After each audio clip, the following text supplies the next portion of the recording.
एक लड़की ऊंचे मंच पर प्रदर्शन कर रही थी, तभी वह अचानक फिसलकर नीचे गिर गई। गिरते समय उसने किसी तरह छोटे हाथी के सिर पर बंधे रेशमी दुपट्टे को पकड़ लिया। तभी उसके एक साथी ने रस्सी फेंकी, जिससे उसकी जान बच गई। इसी बीच ऊंचे मंच पर खड़ा छोटा हाथी भी घबरा गया और किनारे पर छटपटाने लगा। यह दृश्य देखकर सबकी सांसें थम गईं, लेकिन कोई भी उसकी मदद करने आगे नहीं आया। सबको लगा कि छोटे हाथी को उत्तर पश्चिम शहर भेज दिया जाएगा, लेकिन तभी उसने अपने दोनों कानों की मदद से हवा में उड़ान भर ली। यह अजीब दृश्य देखकर दर्शक हैरान रह गए। छोटा हाथी रुका नहीं, बल्कि अपनी माँ की ओर उड़ चला। असल में उसकी माँ को एक आदमी ने पैसे कमाने के लिए एक मनोरंजन द्वीप पर बेच दिया था। माँ की याद में तड़पता छोटा हाथी जल्दी ही वहाँ पहुँच गया, लेकिन उस आदमी ने उसे भी पकड़ लिया और अपने फायदे के लिए काम करने को मजबूर किया। छोटा हाथी मानने को तैयार नहीं था, तो उसने उसकी माँ की जान की धमकी दी।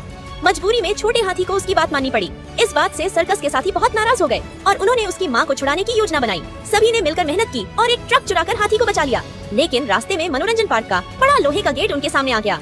तभी एक साथी ने मंच के ऊपर की छत में छेद कर दिया और प्रदर्शन कर रहा छोटा हाथी बिजली की गति से वहाँ से उड़ निकला। फिर वे कंट्रोल रूम में जाकर स्विच चालू करने लगे। तभी उस आदमी के गुंडे उन्हें रोकने आ गए। जब वे आपस में भिड़े हुए थे, तभी छोटे हाथी ने बिजली का मुख्य स्विच खोल दिया और पूरे पार्क की बिजली बंद कर दी। चिंगारियां भड़क उठी और आग लग गई।